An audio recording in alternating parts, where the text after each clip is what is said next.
You know what we're gonna do right now? We're going to have a fascinating conversation because I've got someone who agrees with me on populism, but from the right and from Fox News. Okay, so brace for impact. Steve Hilton, author of Positive Populism, Revolutionary Ideas to Rebuild Economic Security, Family, and Community in America. Welcome. Great to be here. And you've also got a show, of course, on Fox News, and it is on Sundays at 9 p.m. Eastern called The Next Revolution. A lot of TYT hosts go on that, actually. Namiki Konst. Exactly, it's been great to see them. Yes, and Richard Fowler, and et cetera. So Steve, I'm going to start with this. I don't really believe you're a conservative, okay?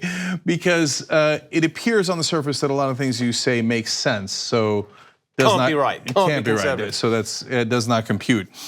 So let's break down some of your issues and see if you are coming at it from a different angle, okay? Or if maybe the American political spectrum is the problem and not you or I. Okay. So you say you want to guarantee American workers a living wage without crashing the economy. Yes. That sounds Bernie Sanders-like. I would say I'd probably go further than Bernie. Okay, because I'm not just talking about raising the minimum wage. I am actually talking about a living wage, which of course is way higher than the minimum wage anywhere. The way I look at it is this: you've got to start from a basic point of view that I honestly believe, if they thought about it, and I've made this argument literally. Okay, just to reassure you, I made this, that I don't say one thing to one audience and another to another. I literally made this argument to the ultra-conservative group at the Reagan Ranch in Santa Barbara the other week. I made this exact same argument. Surely everyone can agree that if you work full-time, you should be able to live on what you earn. That is not a kind of outlandish thing to say. Bingo, right there. You're not a conservative. But wait, hang on a second. No, conservatives don't believe that at all. They think, hey, no, hang on. you work for me.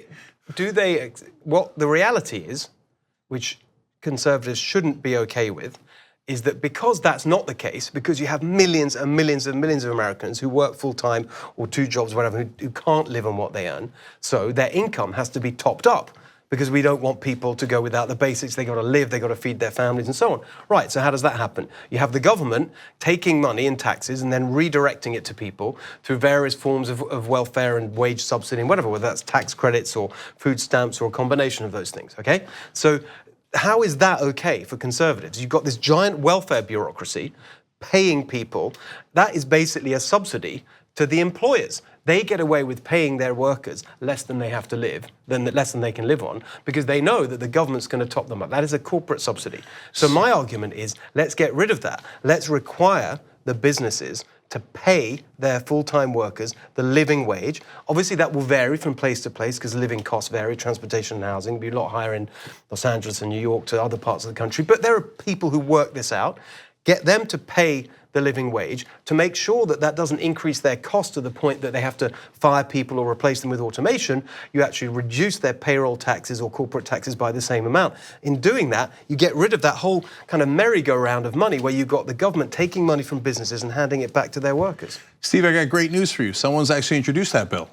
In the Senate, his name is Bernie Sanders. It's not quite the same. And in the House, it's Ro Khanna. I know, I love Ro. He's great. He's been on my show, and I honestly see eye to eye with him on so many things. I really, really mean that. He's terrific. There's a difference, though. Their bill has exactly the same analysis, same starting point. Totally agree. But their solution is to tax the companies the amount of the government subsidy. Yeah. My solution is to force them to pay the living wage. Your solution is more liberal than theirs. In one sense it is, yeah. Yeah, because the government is saying this is the wage you must pay. Yes. It's not even taxes. No, you must pay this wage. You must pay this wage, the living you're wage. To the left of Bernie and Ro. I don't know if that pops you out on the right, okay, if you just go all the way around. But But when you're talking about economic security, which has basically collapsed for, I mean, you know, huge, not just a few people at the bottom of the income scale, like right the way up. It's outrageous that in a country as rich as this, you've got people so anxious about how they're going to get through the week. And yet they're working full time. They're doing exactly what they keep being lectured that they should do. Work hard, do the right thing, play by the rules, all those cliches you get from politicians. Yeah. So people are doing that and they can't get by. So Steve, I want to congratulate you on infiltrating Fox News and the Republican Party while being way to the left of me. Okay, so now, and don't get it twisted, okay? Steve's got real bona fides in the conservative world. He worked for David Cameron as a senior advisor when he was in the UK. Was a chief strategist earlier? That's yes, right. The title varied, but basically I was the kind of policy strategy guy. You could think of it like that. Yeah, and so now look, that's Europe. It's a little different, okay, but still, and many other, bona fides, or as some would say. I use the word conservative, and I think it's one of the things I've been doing as I've been talking about this book, Positive Populism, is almost explaining my journey from pretty much straight down the line conservative when I was a kid, straight out of university. I went and worked as an intern at the Conservative Party in the UK when Margaret Thatcher was still the Prime Minister. So, I did start out there, and I didn't really question those basic kind of ideological points of view. And ever since then, and I've really thought about this in the context of this book, because you're right, that it does mix up left and right in a way that is very hard to pin down. I've honestly, and that's why I like the label populism, because I think it describes what I'm on about in a way that other labels don't, because to me, this is not about being ideological. It's about being practical and pragmatic. How do you help people? How do you help workers? How do you help families? How do you help communities? And all the way through my life working in politics and starting businesses and then coming over, it feels to me as if I'm just moving away from that ideological certainty that conservatism, free markets, cut government, whatever, has the answers, because plainly, it's not true.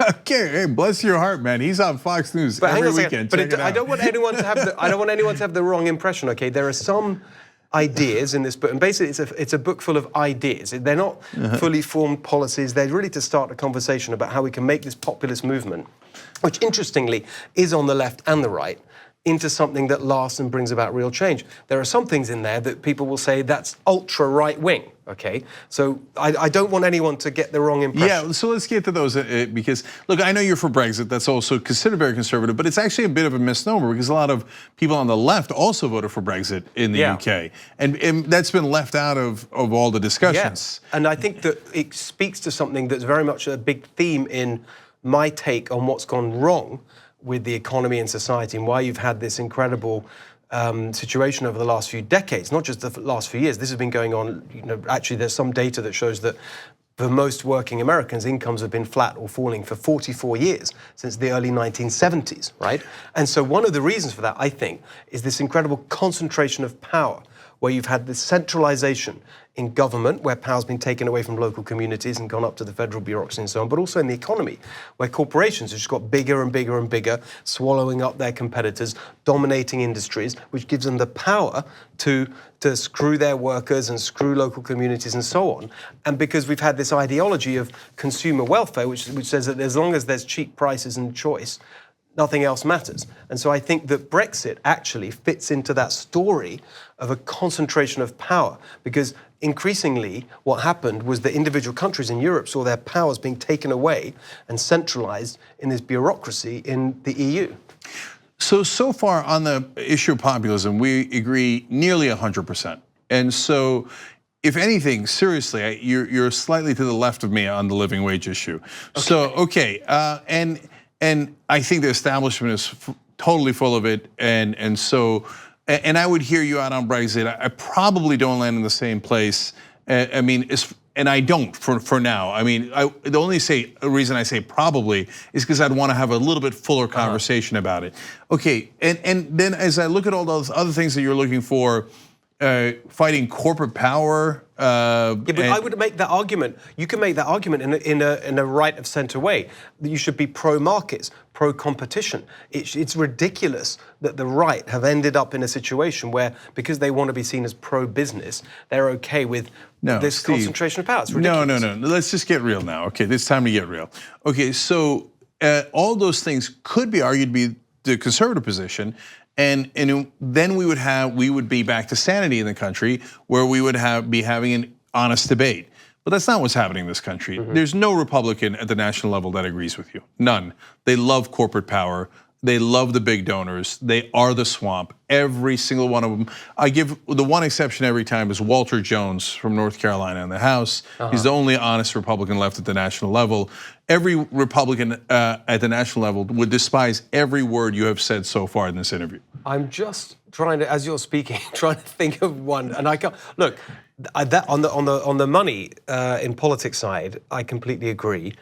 In fact, on my show, and again, I'm not just saying this to you here, literally every Sunday night, I have a segment on the show called Swamp Watch, where we look in detail at these connections, you know, who's on which committee, who do they get money from, they're regulating, you know, they're on the finance committee, they regulate Wall Street, and of course they're funded by Wall Street. And that is completely on both sides. And I take aim at both. We did Ted Cruz the other week. That didn't go down so well with a lot of our audience, but I just think it's very important to be fair. They don't know that he's one of the most corrupt people in the country, and so. But I'm not look, sure bless your heart for staying on there. Sure, I wouldn't say the most, but I certainly think that to top 10 probably, yeah. Well, whatever. But that idea of dispersing power, putting power in the hands of people, which is a real theme in my book and in a lot of these ideas, I truly believe that should be and could be shared on left and right. Okay, so let's get to the Mac Daddy of political figures here in America today, unfortunately.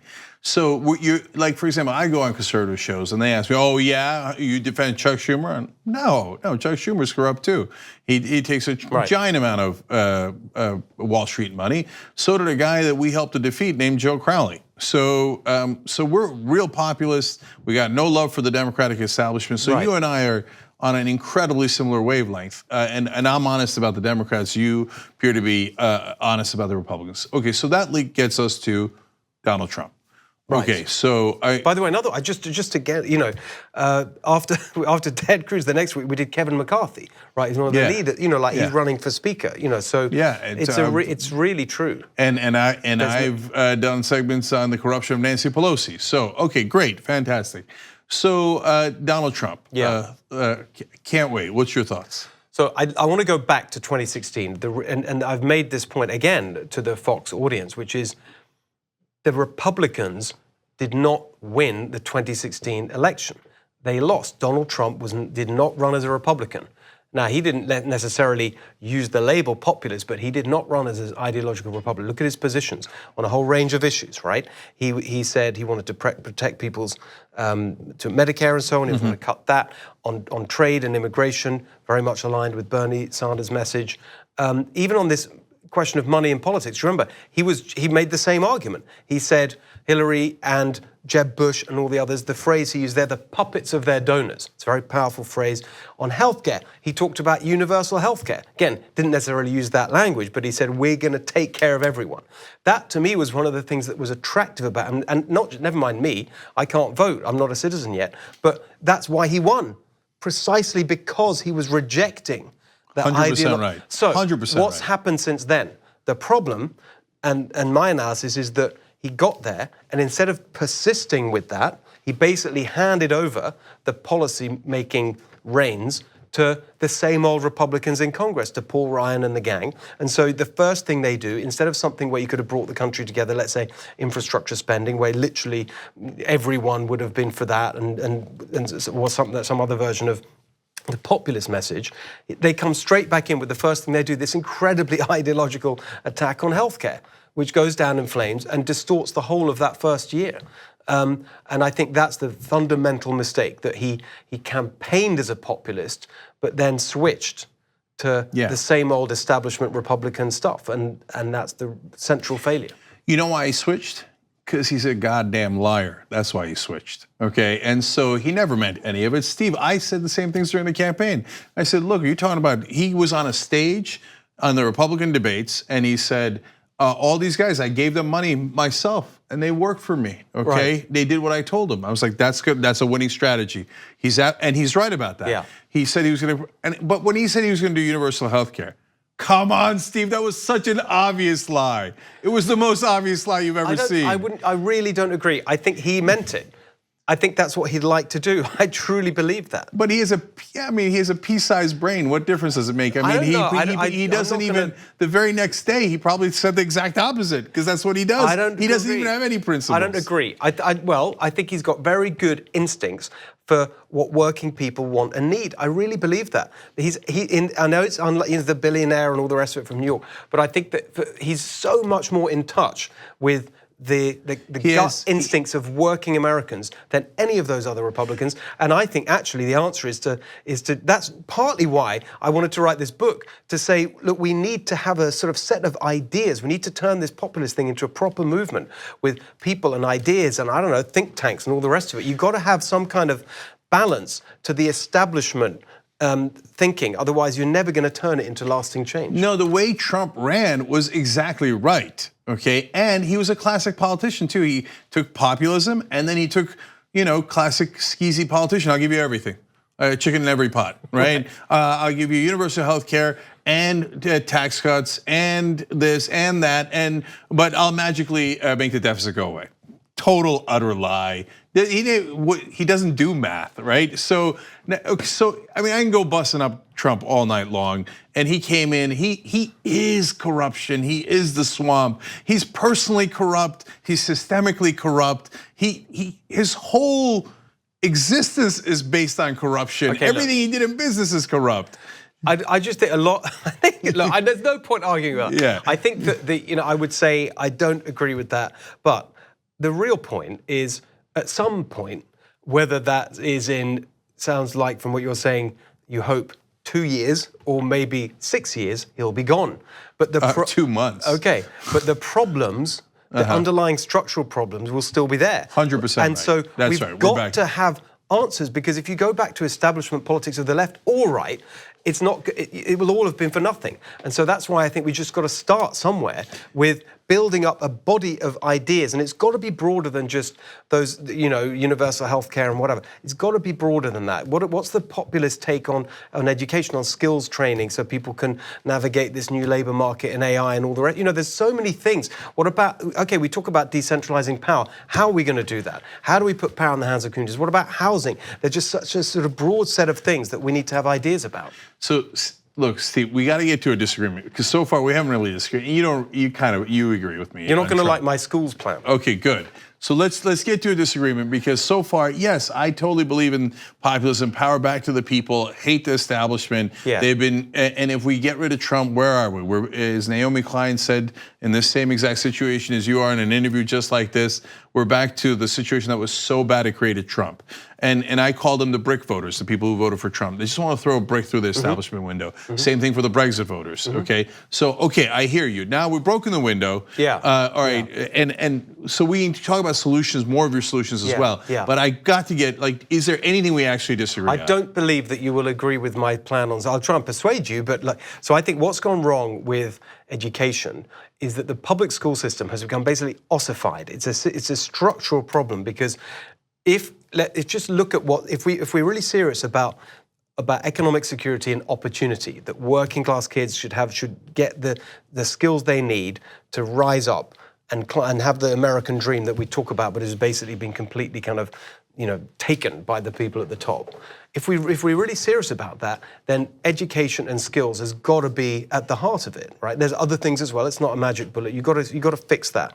And the school system right now, I think, is just completely failing these kids, because it's basically a model developed in 19th century Germany or Prussia, wherever it was, where it's all about sort of drilling kids and acquiring knowledge and so on, rather than teaching them in a way that will actually help them navigate this new world of the 21st century.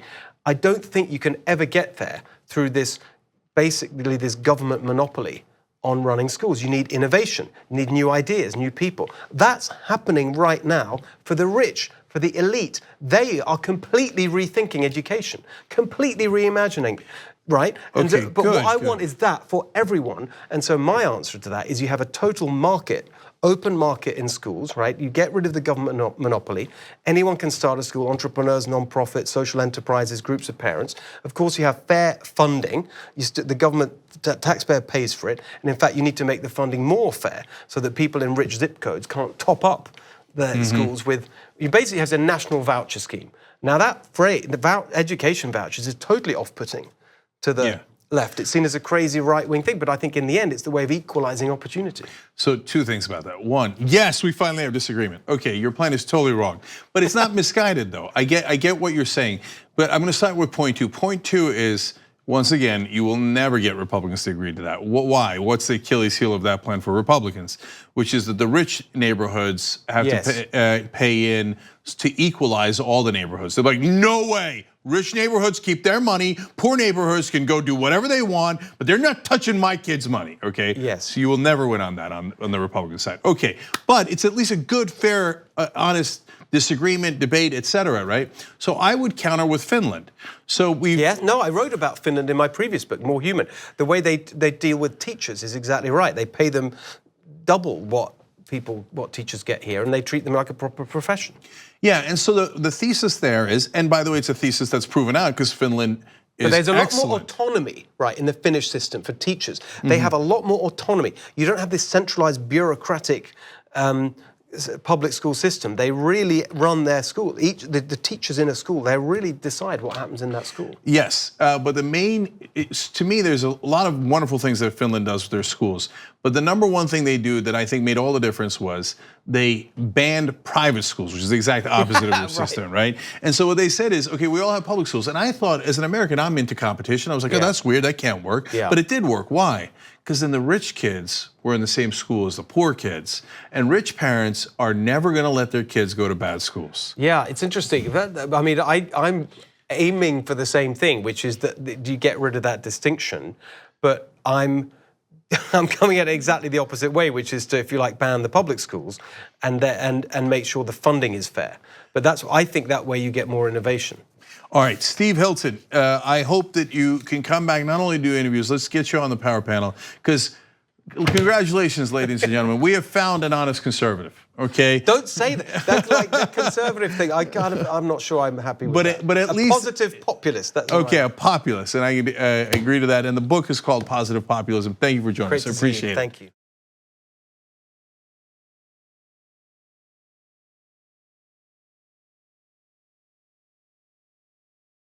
If you like the interview that you just watched, I got great news for you. If you become a Young Turks member, you can watch them live as they happen. Only the members get that. You also get Young Turks live. You also get Aggressive Progressive live and Old School live.